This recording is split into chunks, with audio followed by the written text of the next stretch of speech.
Welcome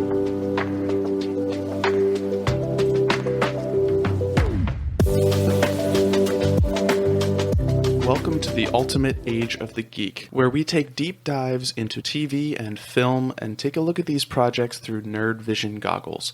We are your hosts. I'm Quiggs, and this is Dave. Hello there. So this week we are diving into Lord of the Rings, The Fellowship of the Ring, in honor of and in preparation for the Rings of Power, which is going to premiere on September 2nd, which, as of the time of this episode recording, that's still about a week off. Yeah. Very excited. At the time of the publication of this, it will have started. Yeah, I think it looks really great. I've heard that it's like the most expensive show ever made. Close to $1 billion. Yeah, I mean, and it looks it like they've definitely said there's a lot of like large scale action to a degree that we have never seen in a TV show before. I was thinking, it's been years since this has been out, since these movies have been out. I mean, yeah, it's been about 20 years, right? I still get chills and goosebumps every time the trumpets play and the characters all walk past the boulders after leaving Rivendell. I thought, what can one say about a movie or a trilogy of movies such as this that has been out, like you said, for 20 years that hasn't already been said before? Yeah, especially us. Many people much smarter than I have studied the books behind this film and its author and the movies with way more fervor than I could ever muster. Definitely. And there's literally thousands, if not hundreds of thousands of pieces of content on the internet surrounding the lore of Middle-earth. What I concluded to myself was that I think what we can accomplish today is basically let's just give our 2 cents on it. Sure. And do our own homage to the timeless masterpiece as we see it. I definitely agree. Way smarter people than you have talked about this movie in much greater depth than we are capable of. All right, so moving on. I don't think our podcast is really for that kind of deep dive, Yeah, when we say deep dive, we're still technically in the kiddie pool. With the depth that Tolkien's work has, When we talk about something like Bullet Train last week, we're diving in deeper than I think most people are. But when it comes to something like Lord of the Rings, it is a shallow dive. We don't have the time to go through 20 years of history of digging through all of the archived stuff that has been talked about this movie or trilogy of movies. And even before that, about the books. I mean, we just don't have the time to go through all of that. So we're gonna do our best to pay homage to it with the time we have, breaking it down into the 3 individual movies. We could probably just jump right into the synopsis, right? I mean, it's been 20 years. Shame on you, really, if you haven't seen these movies.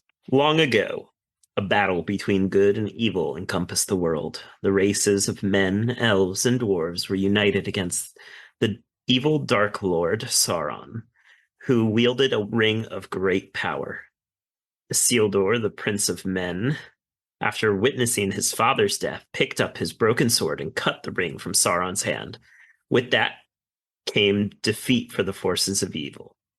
Isildur and Elrond took the ring to the fires of Mount Doom, but Isildur did not have the strength to destroy the ring, and kept it out of greed and desire for more power.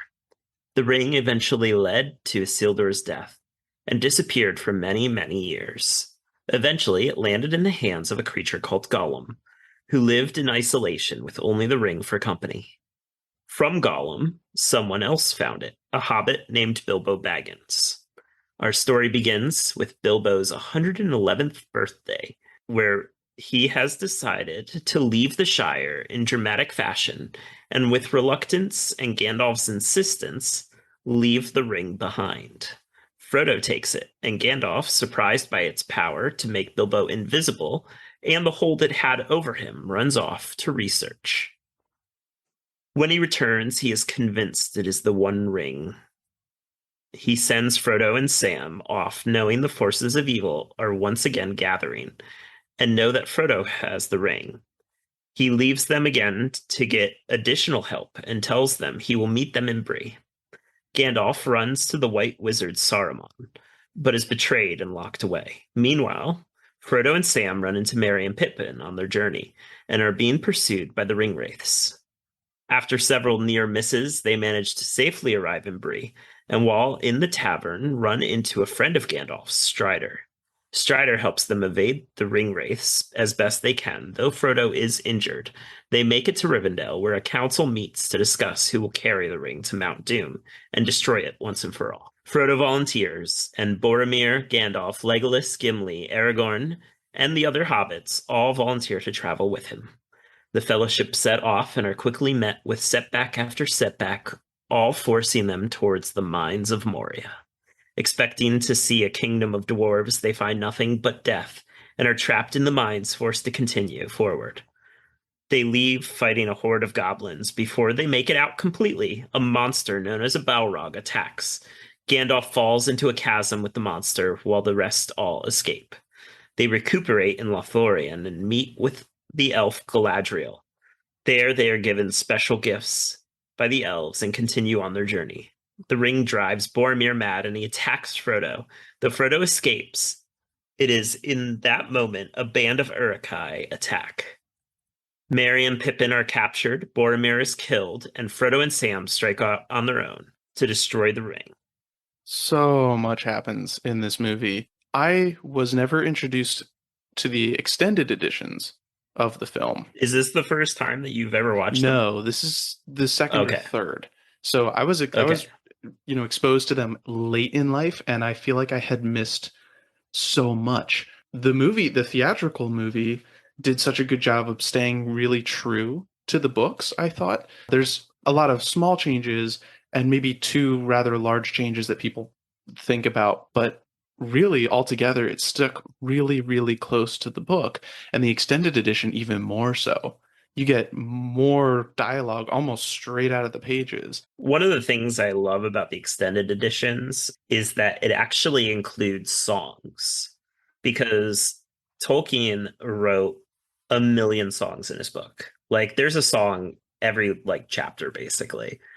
And we actually get a little bit of that. I mean, nothing like what we get in the book, but there was that song in the tavern early on in the movie, and also the elves' lament of Gandalf in Lothlorien. The elves singing in the forest as Sam and Frodo are making their way towards Bree. Oh yeah, that as well. Mm-hmm. Tolkien was a student of dialogue. He was a student of languages and poetry and song. Mm-hmm. And that was his big deal, was he was really into reviving these certain works from languages, creating the Elvish language and the Dwarvish language, and creating all those songs. That was right up his alley. And so it was really nice to have that inclusion in the extended edition. I really enjoyed having the songs in there. They're such a prevalent part of the books. It is a little striking if you read the books and then you watch the movies and you're just like, wait, where's all the music? It's not like a musical or anything. which if you were really to follow the books, it would probably be in danger of being a musical, because I swear there's so many poems and songs in the books. Everything is very lyrical. Let's start with Galadriel, because Galadriel's going to be the main character of Rings of Power, right? True. Yeah. Galadriel's a really interesting character. I know nothing about the history of Galadriel or anything. I don't even know if I really remember her part in the books. It's been a while since I've read them, but I definitely remember her parts in the movie, obviously, even before rewatching it. Her scene, it's really interesting, right? It's right after Gandalf's quote unquote death. The Fellowship is pretty beat down in that moment. She meets with Frodo. She's really mysterious. I'm just so curious about her character, and I'm excited to find out more about her character. I don't know how much is, Amazon taking creative liberty versus what is actually in the Silmarillion, or how much is really in the Silmarillion, to be honest. Probably going to do the best they can with what material they have. Yeah, they got to take a lot of creative liberties, and it's going to all come down to the writers, Elrond and Arwen I mean, Elrond plays a huge role in the Silmarillion as well. He's going to be in the show. He's going to look a lot younger, but he eventually comes to keep and rule at Rivendell. Yeah. And he plays a role in the movie in setting up the quest, bringing the Fellowship together, helping to heal Frodo too after he was attacked by the ring wraiths. And he leads the council that determines the fate of the ring. Hugo Weaving, right, is amazing in anything. Considering the length of these movies, he's not in that much. Him and Galadriel are the oldest characters, right? Very much looking forward to getting a sense of their characters. I'm fine with them not being exactly identical to the characters we see in Lord of the Rings, right? And I want to see they have like an outline for 5 seasons. They already know where they want the show to end and everything. And I want to see the character growth, all three of those characters, right? Elrond, Galadriel, and Arwen, all great in this movie. Although they are only in small pieces, I feel like they play important roles in Frodo's journey, especially Galadriel with showing him the visions of what could happen if he fails. Bolstering him even further for the task that he has ahead of him. Frodo offers the ring to 3 people, and Galadriel's one of them. All 3 people he offers it to turn it down, which many others would not. And obviously one tries to take it. It's pretty impressive, I think.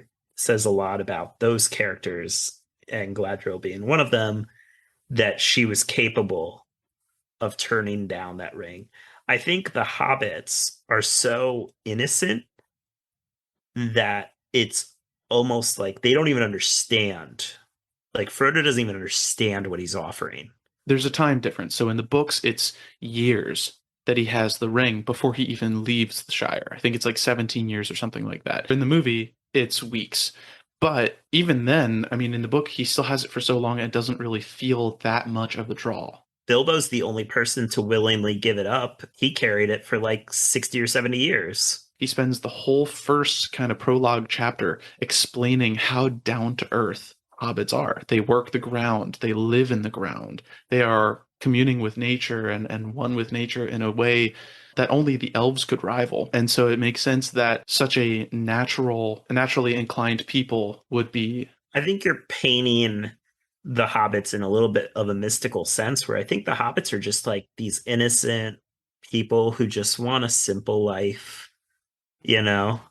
Tolkien had he had this mysticism about him that he tried to paint in all of his fairy tale creatures. And the elves and the hobbits, they share a lot of similarities, whereas the elves are like fair and lithe and, good at just about everything, as Legolas shows. The hobbits are even closer with nature than some might think. That theme prevails through the books as well. Knowing that Tolkien loves nature and how he feels about industry and all that kind of stuff, it's interesting to see that connection with the hobbits and them being able to resist the forces of the ring.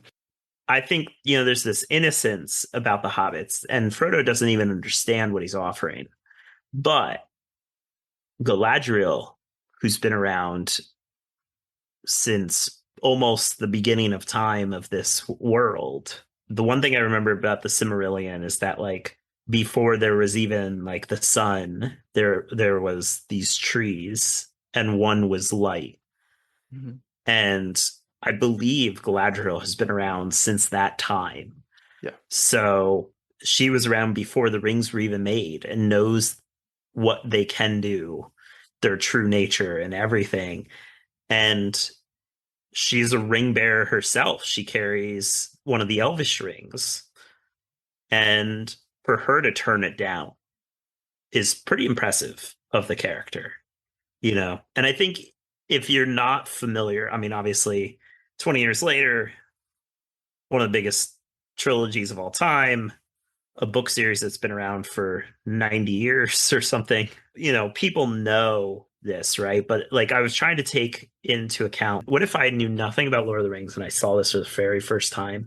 I wouldn't necessarily even at this point understand what it took to deny the ring. But knowing everything I know, it's just so impressive to see somebody as powerful as her, as knowledgeable as her, deny the ring but still struggling. Like even having been alive and being in the Silmarillion, it said this as well, as in the Lord of the Rings. She is supposed to be one of the wisest people in all of Middle Earth, and for her to still struggle with that temptation is really interesting. She denies it because of her wisdom. Let's get on to the Fellowship because we spend the vast majority of this movie just with the Fellowship. It is the namesake of the movie, after all. The ones that I think actually get the least amount of screen time or development really in this is Legolas and Gimli, which I love Legolas and Gimli, but I think that the vast majority of their characters really shine through in the next two movies. I think they are definitely a little lesser parts in this, though the little bit you get from them is great. Okay, Legolas, I can't really say much about. You don't really get much from him. Legolas is like the ultimate Mary Sue. He is just like the most bonkersly broken character. When everyone's struggling in the mountain pass, slogging through the snow, he's just walking along the snow. Not helping anybody. Yeah. Just walking by himself.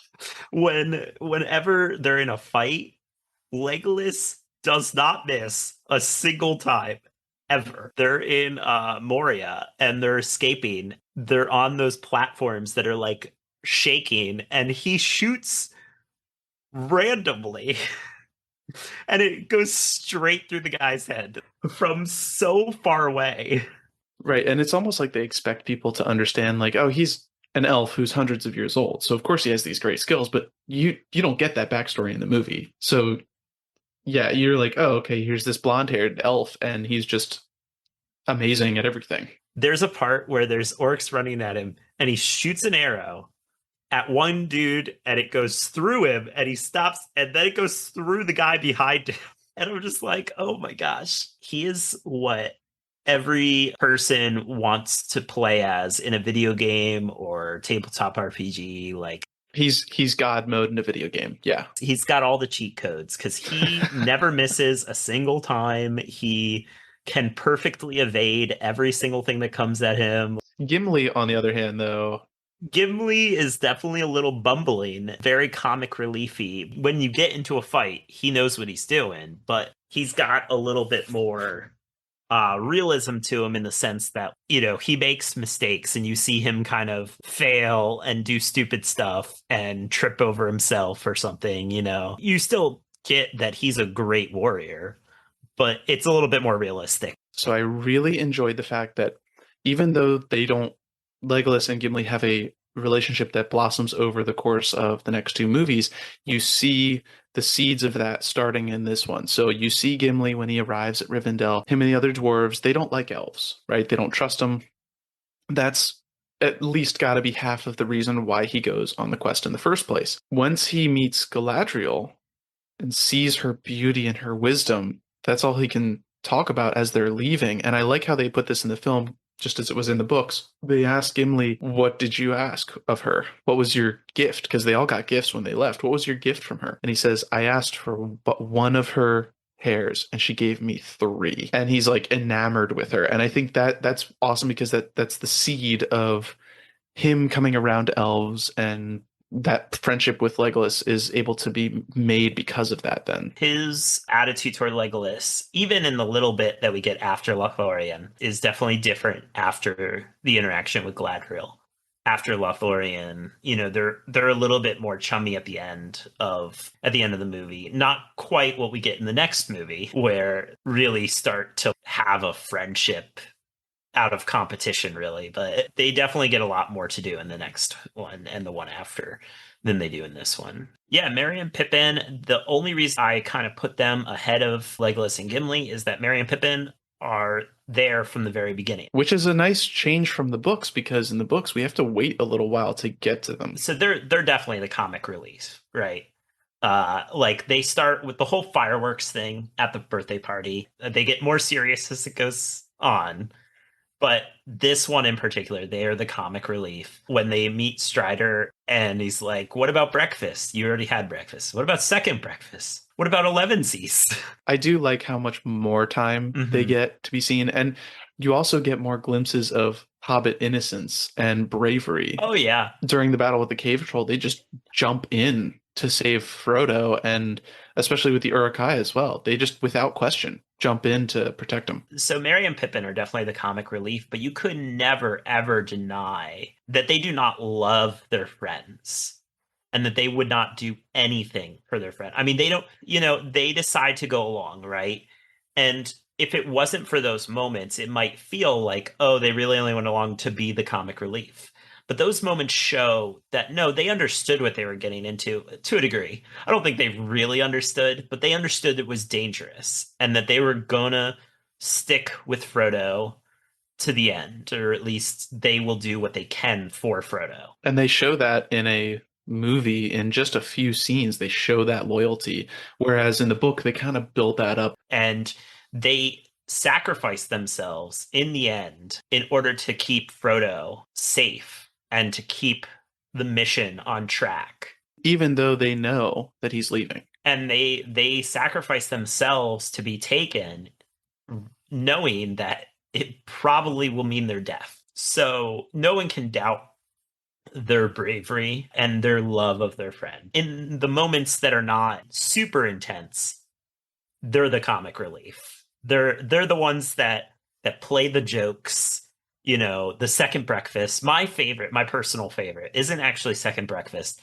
It's after they leave Lothlorien and they're getting on the boats, and Legolas finds the lembas spread. He's like, a single bite can sustain a man for a day. And the two of them are just like straight faced, like nodding at him. And then he walks away, and Merry says to Pippin, and he's like, "How many have you had? 4?"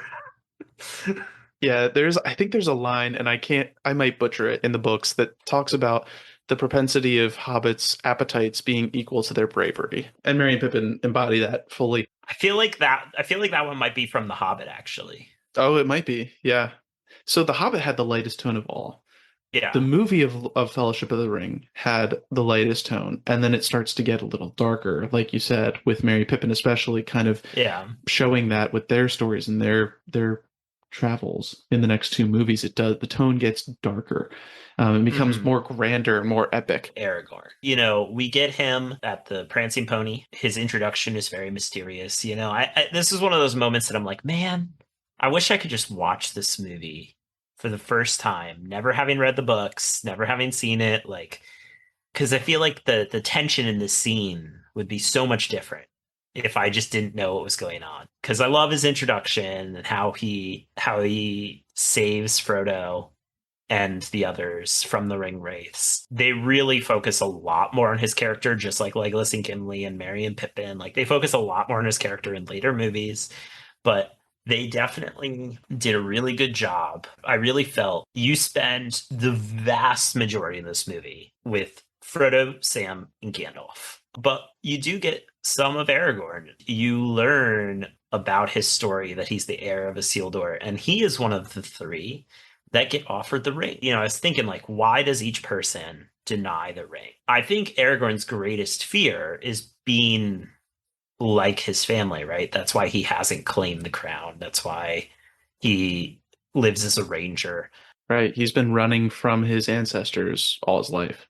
But something I noticed, right? Every time that he offers the ring, this happens. But when Frodo offers him the ring, you hear these whispers, right? And the last whisper, as his hand is approaching Frodo's, is the word Elisar, I think it is, which is what Arwen calls him. And I feel like, if nothing else, that woke him up in that moment and led him to go from reaching to closing Frodo's hand. Interesting. I did not pick that up at all. But that's what makes something a timeless thing, is that there are things that are left open to interpretation. It can apply to so many different situations, and that's cool. Like, I hadn't picked up on that. Right after that, there seems to be almost this weight that comes off of him. I mean, you get just a glimpse of it, because right after that, he has to fight the Uruk-hai. I think to him, he's proved to himself he's not his great-great-grandfather. He doesn't have that same weakness in his blood. And because of that relief, I feel like that gives him the pep in his step, so to speak, when he just turns and immediately faces against that entire army of Uruk-hai by himself. I know. I was just like, Wow, that's one dude right there. Yep. From that point on, he seems to be a changed person. And I think it's because he is now realizing he doesn't have to run anymore because he's not this person that he's been worried he's going to be. The other thing I really, really liked about Aragorn in this movie, and I don't think you got all of this in the theatrical cut. I think this is mainly in the extended, except for the last scene, is his relationship with Boromir. When they meet in Rivendell, Well, yeah, Boromir doesn't know who he is at first. they meet at the portrait of the battle and talk about the shattered sword. That scene was really cool. I really, really liked that scene a lot. From that first meeting, there was a little bit of tension. Like Boromir didn't know who he was, but he was very confused. Like, who's this man Right. that's hanging out with the elves and welcomed in their home and is just like hanging here reading? And then he learns at the council that this is the king. And denies him. All you've seen is this movie. You don't realize who Boromir is, but Boromir is the son of the steward of Gondor. His family has been ruling Gondor for generations, waiting for the king to return. It's a lot to hear from for Boromir to be like, oh, this is the heir. This is the one that is supposed to take the throne that my family has been monitoring. That tension between them as they disagree a lot on what to do with the ring and where to go and everything, they end well. Their relationship is repaired by the end, and Boromir calls him my king. When Boromir first becomes aware of who Aragorn is, he denies him as his king. And Aragorn doesn't respond to that because in his heart of hearts, he agrees with him. And then after the situation with Frodo, and after having traveled and together, Boromir then at the end, before he dies, accepts him as his king. He accepts that designation, even if he hasn't decided, I'm going to go and take the throne yet. He does accept that he is the king to Boromir. Yeah, right. And that parallel of both of them having the same feelings about the kingship and manhood and all that kind of stuff. It's very interesting to me to see that parallel. Boromir wasn't exactly Aragorn's opposite in this movie. It was cool to have those two dynamics of men in this film to compare against. Yeah, he's an interesting character. I mean, he's obviously from the moment you meet him, the one that's gonna betray Frodo. And Galadriel says to Frodo, you know who's going to try and take it. I mean, it's obvious, right? He's constantly like, let's use it. Let's use its power. Let's use it as a weapon. This is a gift. Oh, it's so obvious from the beginning of the movie. And it becomes very clear that he only joins the quest because he wants to guide them towards Gondor, which he does a couple times. He mentions, hey, why don't we just go towards Minas Tirith? Right? I think one interesting thing about Boromir in this, though, he's kind of played as the betrayer to a degree, but you can see that he does care for these people. Like, he's not a bad guy. You see that with him and Aragorn, but you also see it with him and Merry and Pippin. Like, he's close to them.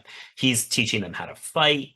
He's the one who grabs them and jumps across the cavern with them when they're having to jump across those stairs. He regularly is protecting them and looking after them. When Aragorn is like, we need to keep moving, you know, he's trying to protect the hobbits and say, no, they need time, they need peace. Don't you see what they've been through? Give them a moment to mourn, which is interesting because he is the character that is chosen in this movie to showcase the draw of the ring. They talk about it. You know, Gandalf talks about it at first, and you see it a few times with Frodo before he gets to Rivendell, but Boromir gets pegged as the one that is going to be the one that showcases this ring has this draw on people. And it's interesting that Galadriel, I think it's Galadriel, who says it's already pulling at the party. You know, it's already affecting them. And that gives Frodo the idea that he needs to go off on his own to save them. And Boromir, unfortunately, gets a bad rap because of that. But you can see immediately after Frodo leaves him, when he tries to take the ring from him near the end of the movie, he is angry. But as the ring goes away from him further and further, that influence leaves, and he is brokenhearted, yelling and pleading for forgiveness from Frodo. And he's still angry, but he's angry at himself. Right. And and then having his arc completed then he obviously dies at the end. Yeah, to save the hobbits.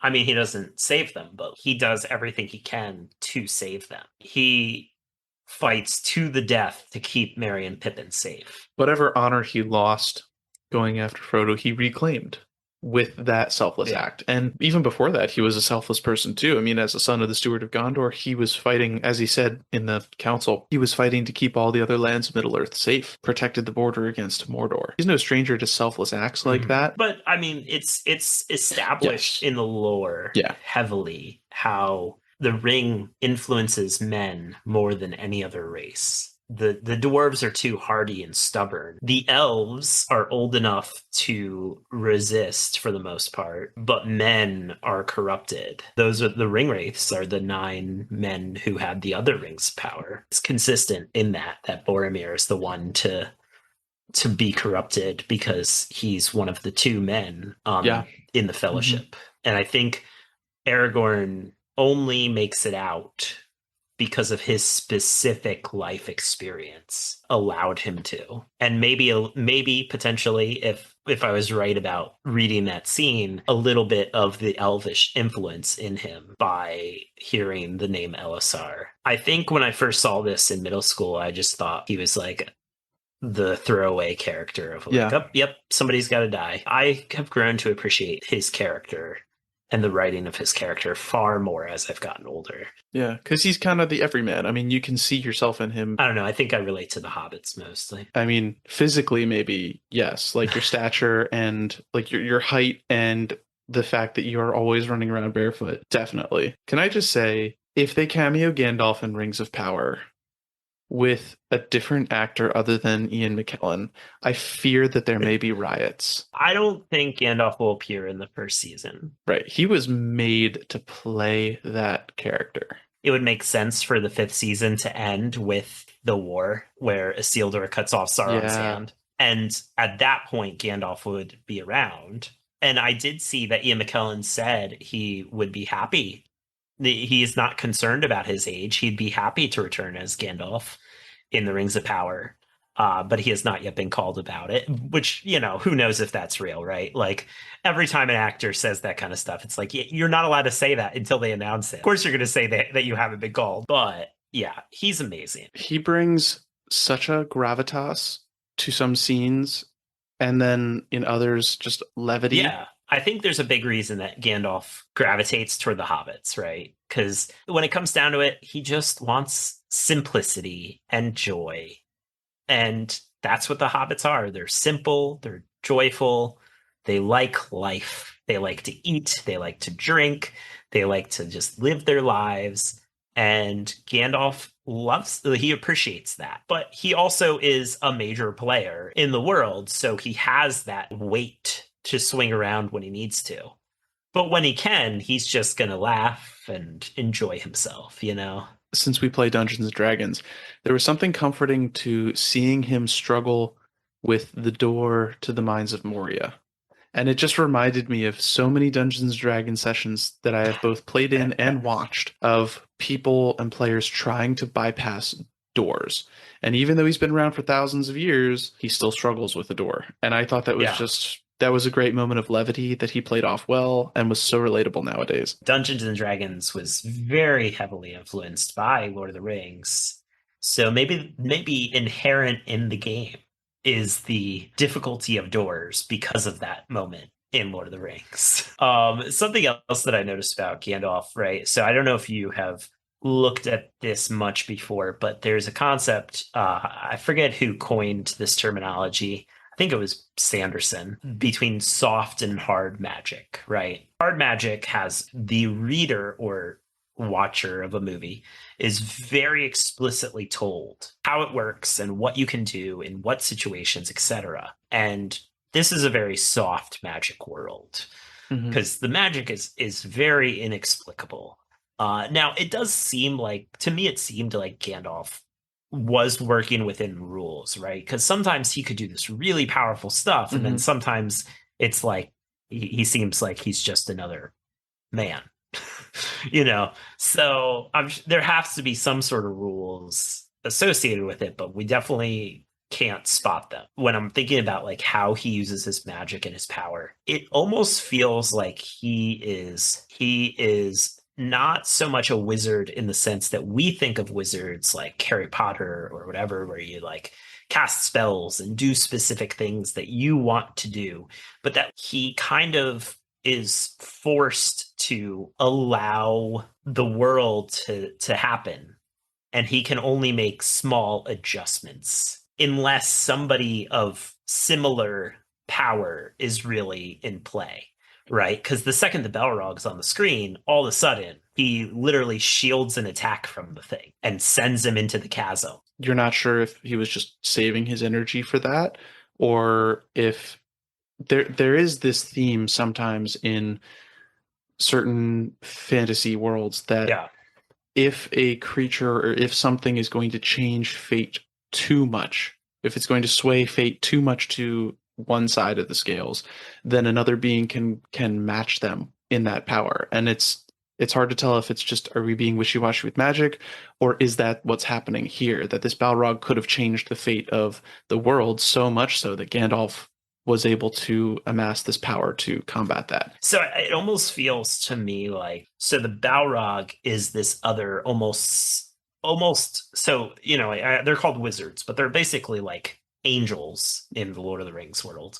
But this almost celestial being of some sort, though more demonic, right? Well, yeah, they're called demons. With that in play, he's allowed to use much more powerful magic. But when he's just fighting like goblins, he's got to rely on his sword. Mm-hmm. He can't use the same level of magic against that. Yeah, because it's very interesting.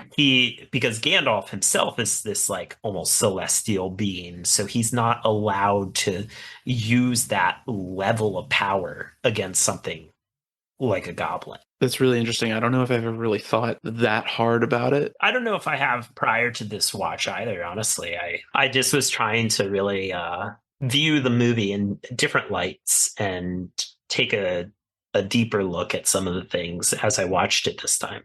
There's some hierarchy among the wizards, Saruman being the white as the leader, Gandalf being the gray, and then there's Radagast the brown, who's not really mentioned in this trilogy. He's supposed to be like one of the weaker of his order of wizards, and it's interesting there's a hierarchy there. And the blue wizards, which are brothers, right? Yeah, I don't remember a whole lot about them. I think they're only mentioned in the Silmarillion. There's thousands of names in the Silmarillion, and even more thousands of pseudonyms, and so it's just, yeah, there's so much to keep track of. I'd have to dig through and search. Gandalf has some really great quotes that I'm not going to quote here because I will not be able to do them justice, but they add to the timelessness of the movie, and they speak on a couple themes that I really, really like. Pity, and how pity can change the fate of the world. So Frodo makes a comment about how it's a pity that pity stayed Bilbo's hand before killing Gollum. And Gandalf talks about how we're not to decide who's to live and who's to die. We can't know what people are going to do in the time given to them. Frodo then laments the responsibility that he's been given, and Gandalf then kind of gives him the advice that no one wants responsibilities like this. No one asks for this, but they have to do the best with what they have. They have to do the best they can with the time that they're given. You're paraphrasing a lot there. It's when he says,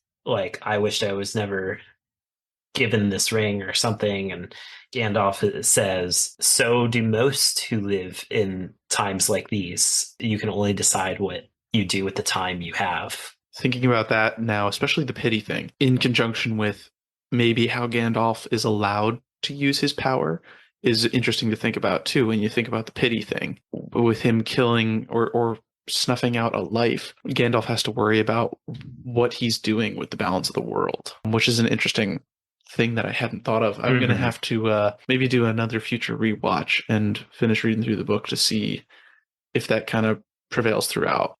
Sam and Frodo.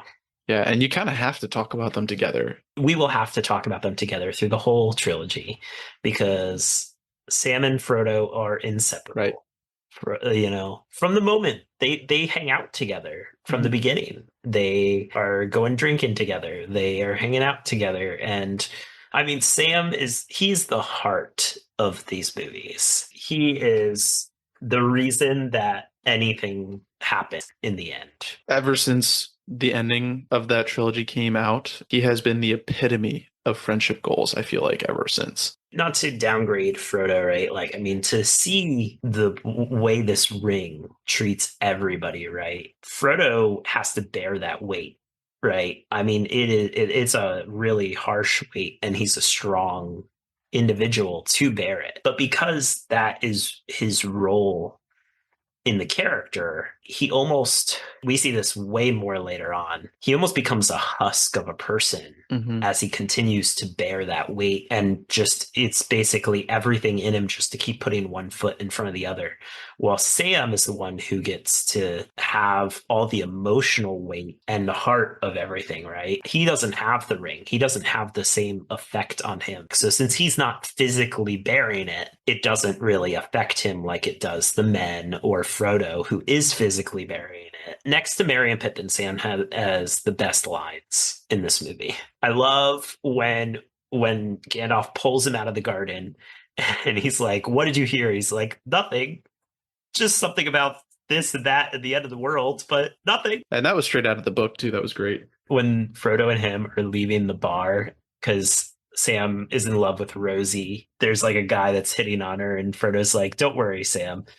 Rosie knows an idiot when she sees one." And the look on Sean Astin's face, and he just like, "Does she?"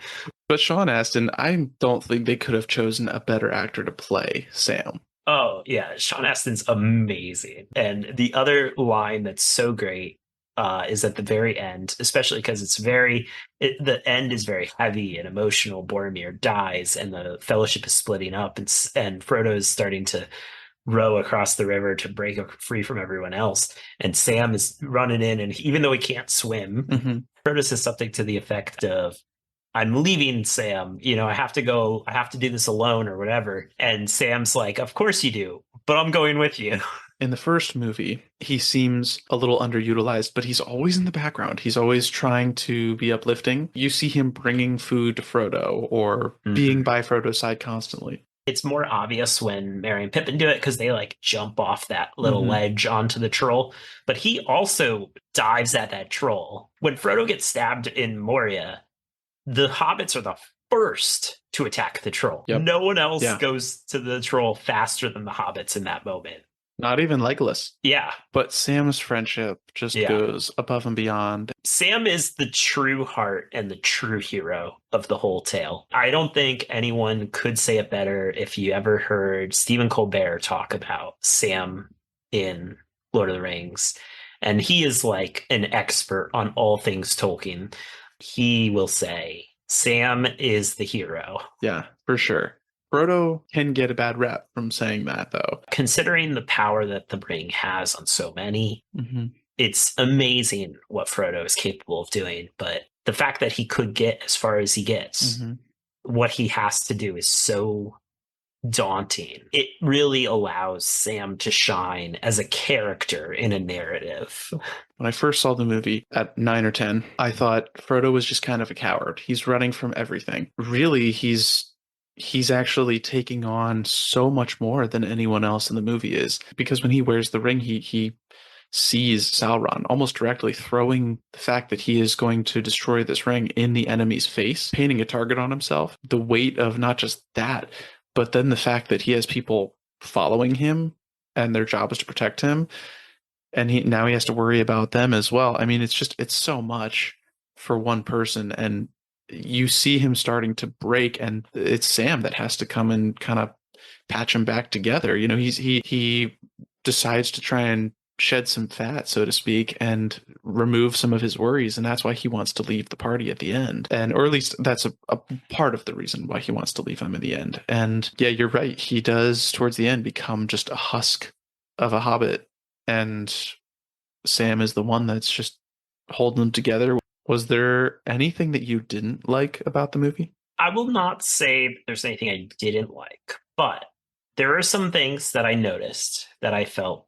So one, and you can never fault this for a movie, right? Like, because at the time it was top notch, but that was 20 years ago. Some of the CGI definitely shows its age. Yeah, for sure. the troll, it's definitely, I think, is the worst looking of all the CGI. Yeah, that was in a time when they were trying to do the majority of CGI in more darker Hmm. settings so that you wouldn't see a whole Yeah. lot of the rough edges. But that scene is very well lit, oddly enough. Something else I thought of, right? Because I've talked multiple times about how I hate smoke monsters. The Balrog is not a smoke monster, I would not say. It definitely has a physical form, but it is surrounded by smoke and fire. And I've decided if this is what made people think that smoke monsters are a good idea, it upsets me That's because great. I hate smoke monsters. No, the only other thing that I noticed that I was like, well, that feels dated. There is some, and I know that this actually probably, I think gets worse in the later movies. There is some very of the time slow-mo and like camera decisions. The way that they do it, I'm just like, yeah, this feels like it was early 2000s. I'm not saying it's bad, but it feels very of the time. No, I mean the movie holds up through and through. And like you can see the attention to detail with the practical effects. I'm so used to nowadays like these sweeping shots, right? Because anybody can just buy, like you could buy a drone for at least a couple $1,000s, if not a couple hundred, that could carry a camera and get you this like nice sweeping shot. Back then, you needed a crane to do that. It hit me while they were like rowing down the river, and I'm just like, oh my gosh, this has to be a crane shot. You see that kind of shot so much nowadays because it's so easy to just get a drone to do it. But it took a lot of work and hours of them actually hiking or flying up to the top of mountains. The shot that really impressed me the most was during the final fight when it does that kind of like overhead shot with all the Uruk-hai running down. Like you go from Legolas and Aragorn and Gimli at the top of the hill, and it kind of sweeps down and goes overhead, and it like all those Uruk-hai are running down. It's all one take all Yeah. the way down to Boromir and the hobbits at the bottom of the hill.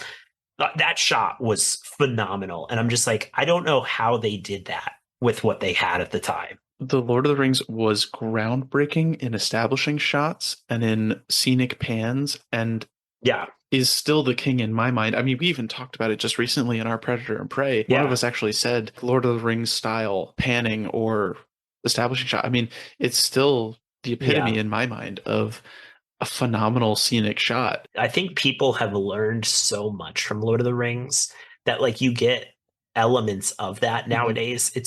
It's so common to go back and see this one. It's like, oh right. This was not a drone shot. This was not an easy thing to do. Like this is really impressive. These are real people in those costumes. I mean, there had to be like at least 100 Uruk-hai Mhm. in that last fight, like fully dressed dudes. Yeah, the practical effects and costumes, oh, just amazing. Yeah, and all of that holds up so strong. So even though there's moments where the CGI is a little wonky, there's so much practical effects that just still stand the test of time. And I think every time I've watched it, I like it more. Because there's just more depths to find out about it, you know? Yeah, I think when I was a kid, I really enjoyed it, but like I was like, nah, I like Star Wars better. I like this better, and whatever. And I still like Star Wars better. Personal preference, but like I think the more I have watched the Lord of the Rings movies, the more I'm like, oh man, these movies are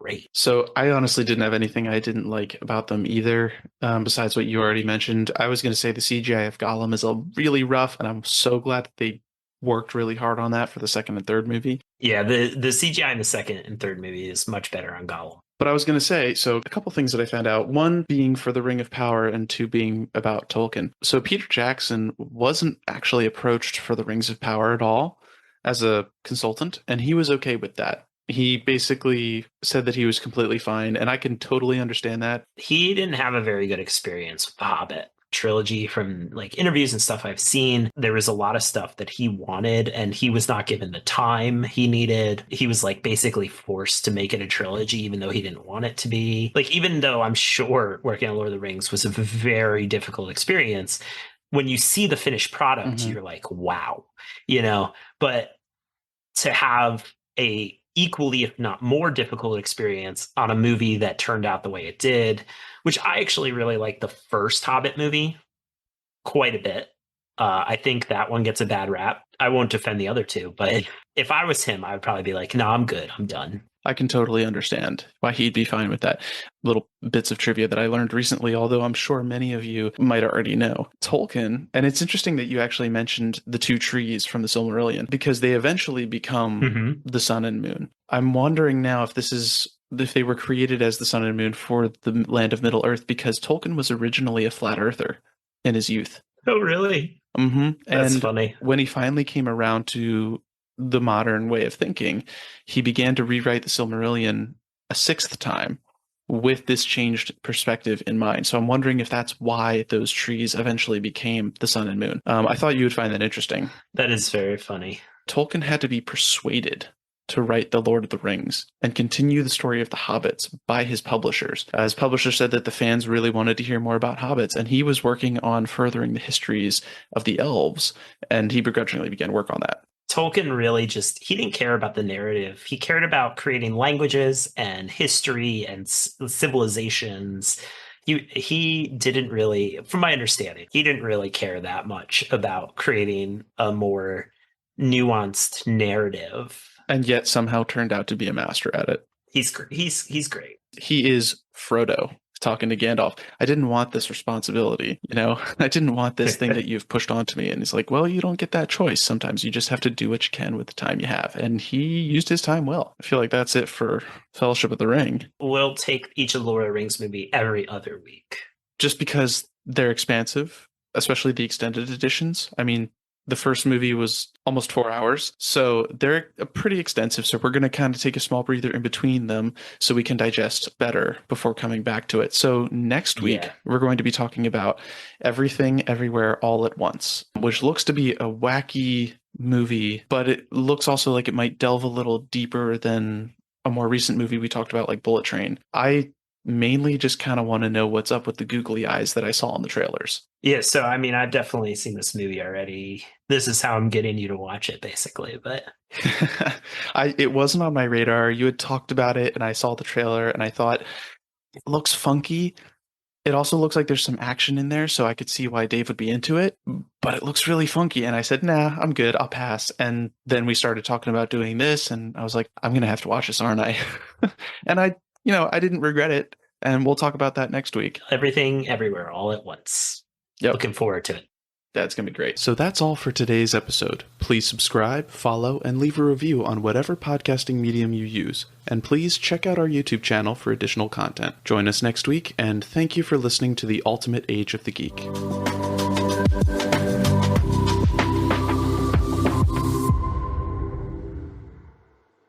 So we're kind of new to this podcast thing, but we could not have gotten started without Buzzsprout. They make things so easy, such as telling us what equipment is necessary for a podcaster, even a beginning podcaster like ourselves. They even offer you the ability to blast your podcast out to every major distributor. And right now they're having a promotion that if you sign up to use one of their very cheap plans, you can get a $20 Amazon gift card to go towards maybe equipment. So give Buzzsprout a try today and click the link in our description.